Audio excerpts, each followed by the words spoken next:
Hermano, listen. Here's the deal. I have already pawned all my jewels. I lived in a small room. I eat in the cheapest restaurant to economize and be able to publish my book. Soon, I will have to stop its publication if no money comes. I will give you the book and all, and I will embark to live and work for myself. Listen closely. I have the right to dedicate my work to you as the victims of the evils which I undertake to combat. And while we wait expectantly upon Spain to someday restore your good name and cease to be answerable for your death, let these pages serve as a tardy wreath of dry leaves over your unknown tombs. And let it be understood that everyone who without proofs attack your memory stains his hands in your blood. Stop! Hindi!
Sa liko-likong daan ng Ilog Pasig ay may isang bapor tabo na naglalakbay. Lula nito ang maraming taong papunta sa Laguna. Isa sa mga sakay ng bapor ay isang makatang nilalang na nagngangalang Don Simon. Maria! Maria! Makinig ka. Kailangan ko munang bumalik ng Espanya. Ibarra! Maria! Maria, si Crisostomo Ibarra ay isang duwag, katulad ng kanyang ama. Ako'y narito, Maria. Huwag ka mag-alala. Maria! Maria! Maria! Maria!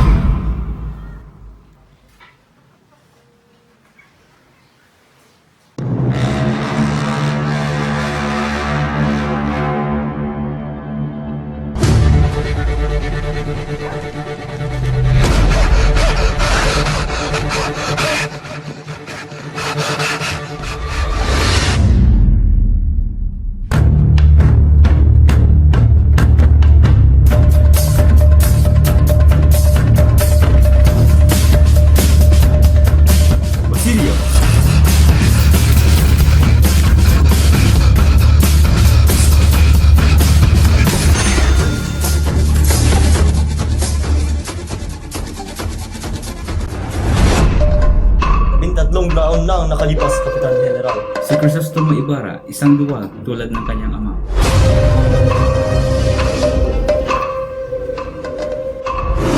Don Simon? Magandang hapon, Basilio.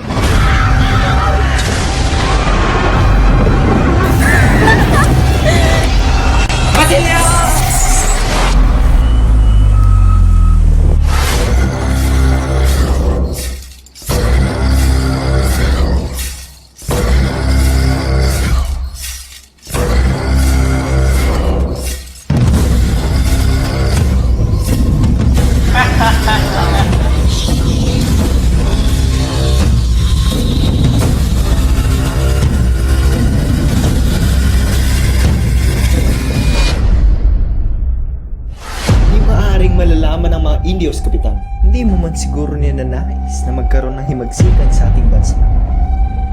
Pagpapaumanhin ay di laging kabaitan.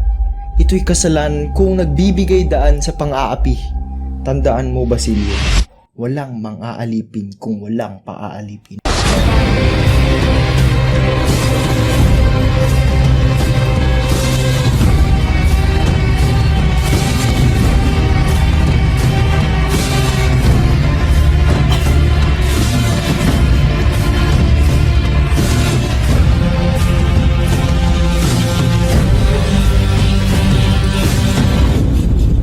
Aba, sino ba yung kupal na iyan? Siya ay si Don Simon.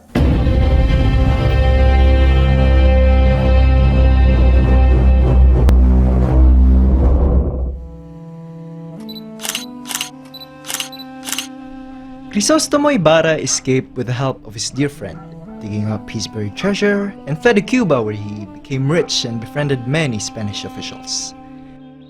A friend of Spain, the Brown Cardinal, the Black Eminence. He returns to the Philippines as a powerful figure, a rich jeweler, and a good friend and advisor of the Governor General. He became Simon, the Filibustero. However, deep in his heart, he is secretly cherishing a terrible revenge against the Spanish authorities. His obsessions are rescuing Maria Clara from the nunnery of Santa Clara and to foment a revolution against their hated Spanish masters. The story of El Filibusterismo begins on board the clumsy, roundy-shaped steamer Tabo, so appropriate name. The steamer is sailing upstream the Pasig from Manila to Laguna de Bay.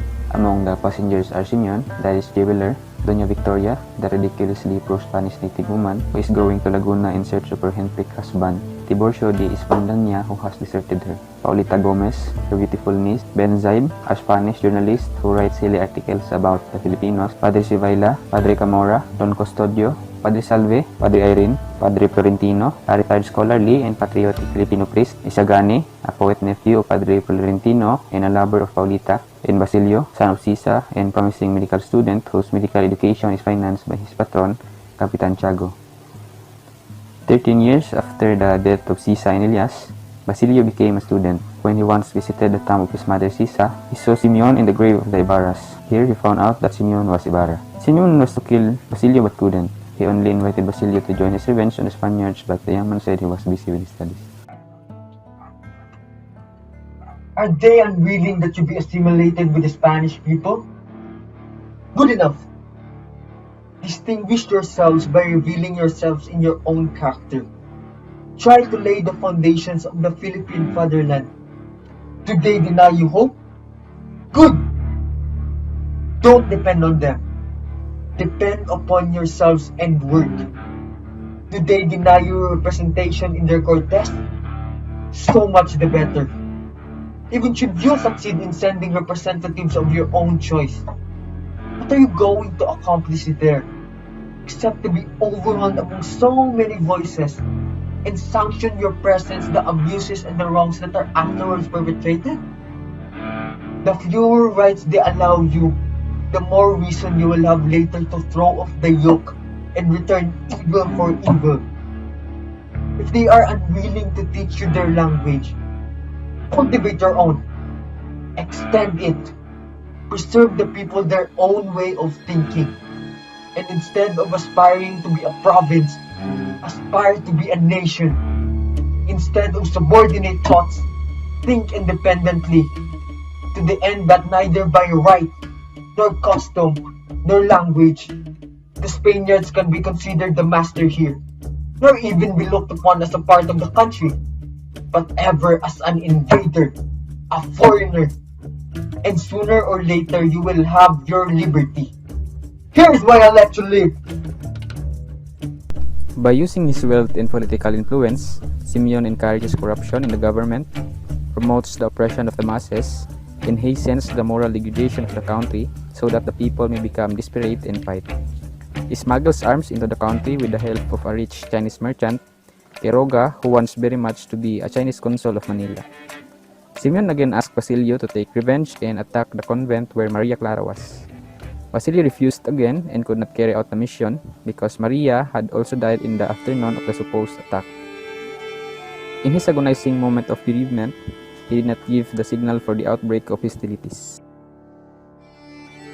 I want to save her! To save her, I wish to live! I have returned! I am starting the revolution, because only a revolution can open the doors of the nunneries. Dead! Dead without my having seen her! Dead without knowing that I live for her! It's false! It's not true! Maria Clara lives! Maria Clara must live! It's a cowardly excuse, she's not dead! And this night, I will save her! Or tomorrow you die! Dead! A group of students asked a Kapitan General who was busy an academy for the Spanish language, but it was not granted.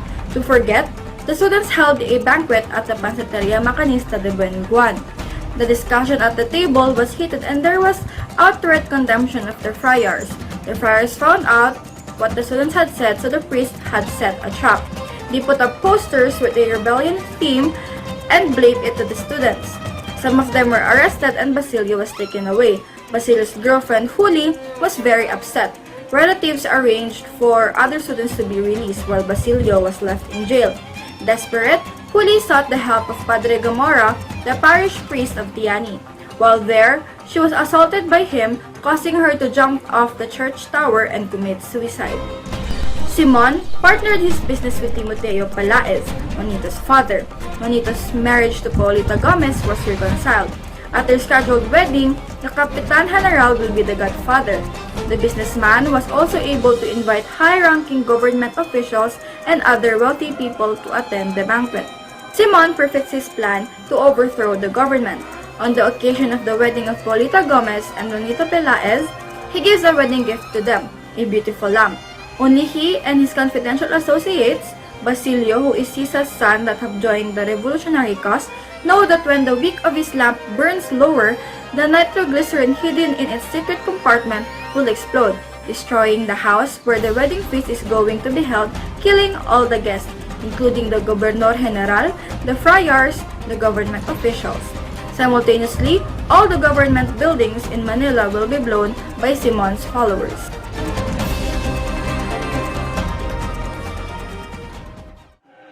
Within a few days, when all sides of this accursed city is burning, then of presumptuous nothingness and impious exploitation of the ignorant and the distressed. When the tumults break out in the suburbs, and there rush into the streets my avenging hordes, engendered by rapacity and wrongs, then will I burst the walls of your prison. I will tear you from the clutches of fanaticism, and my white dove, you will be the phoenix that will rise from the glowing embers. A revolution plotted by men in darkness tore me from your side. Another revolution will sweep me into your arms and revive me. That moon, before reaching the apogee of its brilliance, will light the Philippines cleansed of loathsome filth. As the wedding feast begins, the poet Isagani, who has been rejected by Paulita because of his liberal ideas, is standing outside the house, watching sorrowfully the merriment inside. Basilio, his friend, warns him to go away because of the lightened lamp will soon explode. Upon hearing the horrible secret of the lamp, Isagani realizes that his beloved Paulita was in grave danger. To save her life, he rushes into the house, seizes the lightened lamp and hurls it into the river, where it explodes. The revolutionary plot was thus discovered. Simon was cornered by the soldiers, but he escaped. Mortally wounded and carrying his treasure chest, he sought refuge in Padre Florentino's home by the sea. The Spanish authorities, however, learns of his presence in the house. Lieutenant Perez of the Guardia Civil informs the priest by letter that he would come at 8 o'clock that night to arrest Simon. Simon eluded arrest by taking poison. As he is dying, he confesses to Padre Florentino, revealing his true identity, his dastardly plan to use his wealth to avenge himself, and his sinister aim to destroy his friends and enemies. The confession of the dying Simon is long and painful. It is already night when Padre Florentino, wiping the sweat of his wrinkled brow, rises and begins to meditate. He consoles the dying man by saying, God will forgive you, Senor Simon. He knows that we are fallible. He has seen that you have suffered, and in ordaining that chastisement for your faults should come as your death, from the very ones you have instigated to crime, we can see His infinite mercy. He has frustrated your plans one by one, the best conceived first by the death of Maria Clara, then by the lack of preparation, then in some mysterious way. Let us bow to His will and render Him thanks. Watching Simon die peacefully with a clear conscience and at peace with God, Padre Florentino murmurs, "Where are you youth who will consecrate their golden hours, their illusions and their enthusiasm to the welfare of their native land? Where are you youth who will generously pour out their blood to wash away so much shame, so much crime, so much abomination? Pure and spotless must be a victim that be sacrificed that may be acceptable. Where are you, youth, will embody yourselves in the vigor of life that has left our veins? The purity of ideas that has been contaminated in our brains, the fire of enthusiasm that has been quenched within our hearts. We await you, O youth. Come, for we will await you." Padre Florentino falls upon his knees and prays for the dead Jew. Takes the treasure chest and throws it into the sea. As the waves close over the sinking chest, he invokes, May nature guide you in her deep abysses among the pearl corals of her eternal seas. When for some holy and sublime purposes man may need you, God will, in His wisdom, draw from the bosom of the waves. Meanwhile, there you will not work woe, you will not distort justice, you will not foment avarice. Whether it be Simon's lifetime of revenge, Basil's academic pursuit through the Spanish rule, or Isagana's struggles with love both of country and romance, the novel was truly remarkable, revolutionary, and eye-opening to all Filipinos. The story also contains an abundance of symbolism through the characters. Cabezang Talas's want of simple life, taken away by the friar's greed therefore forced him to rebel. Macaraig's lens through the rich and the poor. Father Florentino represented the secular Filipino priest during Rizal's time. It was also through his character that the author stressed his disapproval of a bloody revolt. Huli, like Maria Clara, symbolizes the purity and innocence of the lower classmen during Rizal's time. She would rather sacrifice herself rather than give up her ideals. Paulita Gomez is a caricature of a woman who chooses the best option for her and for a more stable future.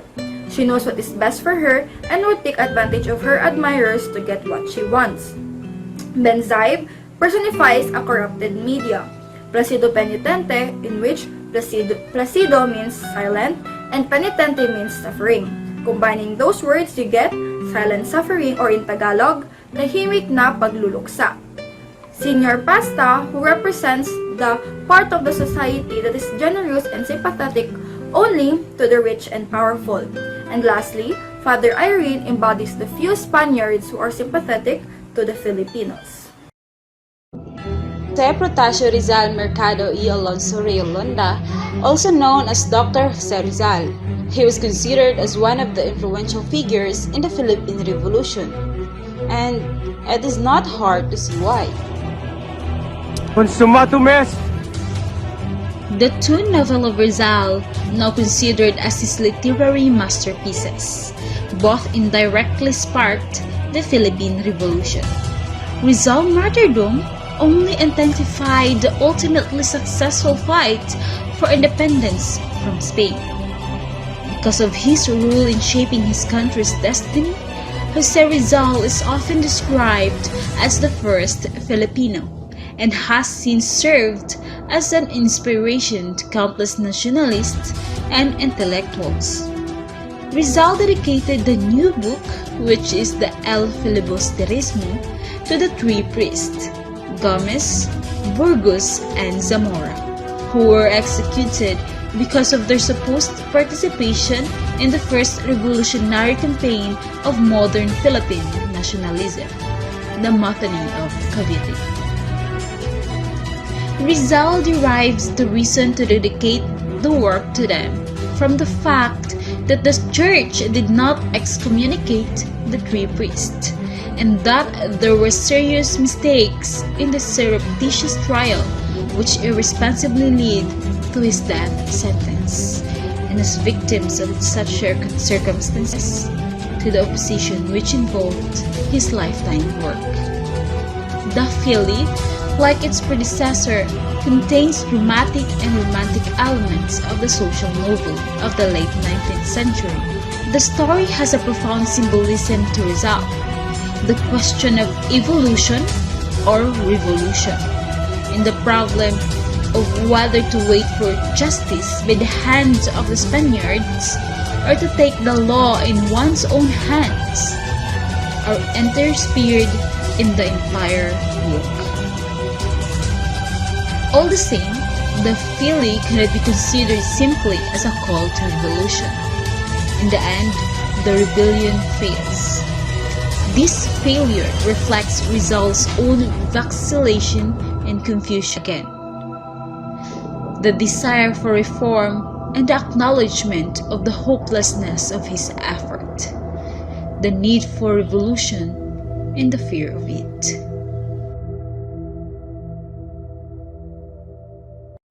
Some of the facts or frequently asked questions about El Filibusterismo. What is the importance of El Filibusterismo? The importance of it is to defend Filipino people from foreign accusations of foolishness and lack of knowledge, and also to show how the Filipino people lived during Spanish colonial period and the cries of his countrymen against abusive officials. Second, what is the message of Rizal's El Filibusterismo?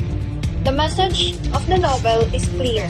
The present system of governing the Philippines through the corrupt and self-seeking officials, dominated by the friars and being submissive to their interests in one fashion or another.